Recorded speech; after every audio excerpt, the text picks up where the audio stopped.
warahmatullahi wabarakatuh. Kembali lagi bersama saya Irfan Ahmad Afandi. Dan di video kali ini saya akan menjelaskan tentang kedaruratan medis 4. Nah, ini menjelaskan tentang bagaimana kita menolong orang yang terkena paparan panas dan terkena luka bakar. Ternyata jika kita keluar ruangan dengan panas di luar ruangan itu mencapai 35 derajat sampai 40 derajat Celcius, maka itu akan menimbulkan masalah kesehatan pada tubuh kita, yaitu adalah paparan panas. Nah, paparan panas ini dibagi menjadi dua tahap. Yang pertama adalah tahap kelelahan panas dan yang kedua adalah tahap sengatan panas. Nah, kelelahan panas dan sengatan panas ini memiliki gejala yang berbeda-beda. Jika kelelahan panas ini adalah gejala ringan, maka sengatan panas ini adalah puncak daripada masalah kesehatan ini. Nah, yang pertama yang akan saya jelaskan yaitu tentang kelelahan panas. Nah, kelelahan panas ini terjadi ketika tubuh kita sedang tidak fit, lalu kita melakukan aktivitas di luar ruangan yang suhu di luar ruangan itu sedang tinggi. Nah, ini yang mengakibatkan sistem sirkulasi kita terganggu. Ini terjadi apabila respon pengaturan suhu tubuh kita sudah tidak mampu lagi menjaga keseimbangan antara heat gain dan heat loss. Nah, gejala-gejala dari kelelahan panas ini yaitu korban akan mengeluarkan keringat yang berlebih. Nah, lalu wajahnya itu pucat, pusing, lemah, lalu lidah dan tenggorokannya itu kering, haus ya. Lalu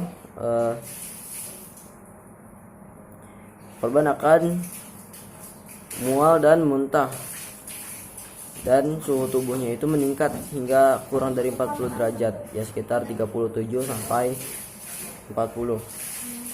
Lalu nadinya itu cepat tapi lemah. Dan yang terakhir yaitu kram.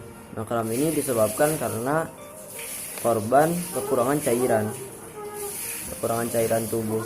Nah, bagaimana cara menolong orang yang terkena kelelahan panas? Yaitu yang pertama yaitu kita pindahkan dulu korban ke tempat yang lebih sejuk atau ke tempat yang ber-AC di dalam ruangan lah, seperti itu, atau di bawah pohon. Nah, ini supaya si korban tidak terus meningkat suhu tubuhnya dan bisa menurunkan suhu tubuhnya itu. Posisikan korban dengan posisi terlentang dan kakinya itu berada di atas, lebih tinggi daripada kepala. Ini kenapa? Karena orang yang mengalami kelelahan panas ini peredaran darahnya itu cepat tapi kan lemah ya. Ini dikhawatirkan darah yang ada di kaki itu tidak bisa kembali ke jantung dengan cepat gitu. Maka diposisikan kaki itu lebih tinggi daripada kepala agar darahnya bisa mengalir dengan lancar ke seluruh tubuh. Melonggarkan pakaian si korban ini bertujuan supaya untuk menurunkan suhu tubuhnya. Lalu ketika korban sadar, maka berikanlah minuman elektrolit. Ini supaya cairan tersebut bisa langsung dicerna oleh tubuh. Kenapa yang dipilih itu cairan elektrolit? Ya karena cairan elektrolit itu cairan yang mudah untuk diserap oleh tubuh dibanding cairan-cairan yang lainnya. Terakhir yaitu awasi korban, karena dikhawatirkan korban akan lanjut ke tahap yang kedua yaitu sengatan panas. Ini karena kelelahan panas ini bisa meningkat suhu tubuhnya. Nah, tadi kita menyinggung soal sengatan panas. Nah, sengatan panas atau heat stroke ini yaitu keadaan mengancam nyawa di mana penderita kekurangan cairan dan suhu tubuhnya itu tinggi tetapi tidak keluar keringat lagi. Nah, ini terjadi ketika korban suhu tubuhnya itu mencapai lebih dari 40 derajat Celcius. Tanda dan gejala dari heat stroke ini atau sengatan panas ini yaitu yang pertama,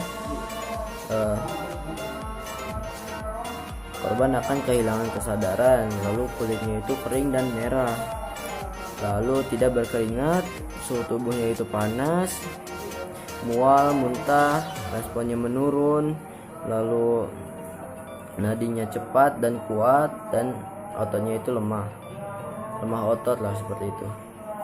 Bagaimana cara kita untuk menolong orang yang terkena heat stroke atau sengatan panas ini? Yang pertama yaitu kita harus menurunkan suhu tubuhnya, yaitu dengan membaringkan si korban lalu menyelipkan di bagian nadinya, nadi leher, lalu ketiaknya dan bagian selangkangannya dengan handuk yang basah. Ini karena di bagian tersebut terdapat nadi yang dekat dengan kulit.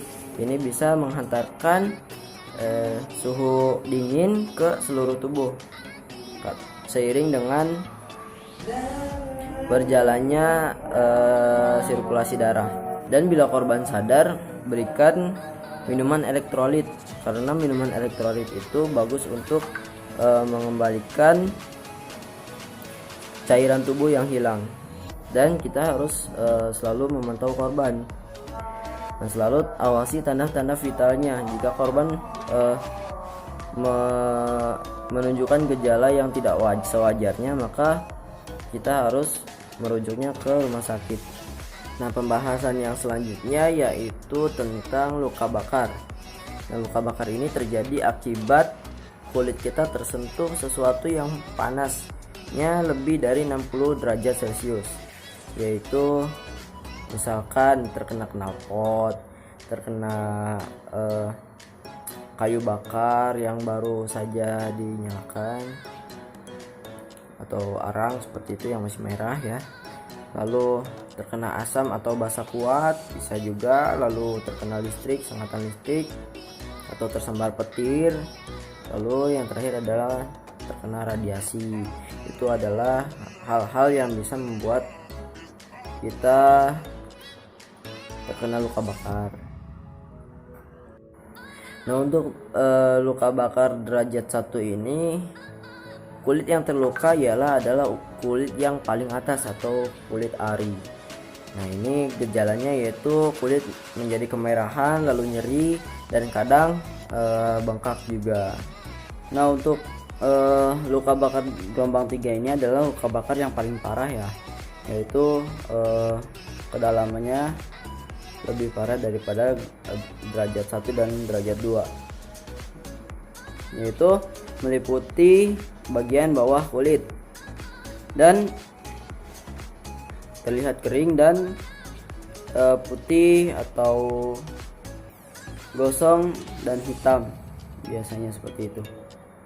Untuk penanganan luka bakar, kita harus menghentikan proses luka bakar tersebut, lalu lepaskan pakaian atau perhiasan korban agar kita bisa memudahkan dalam pengobatan luka bakar tersebut.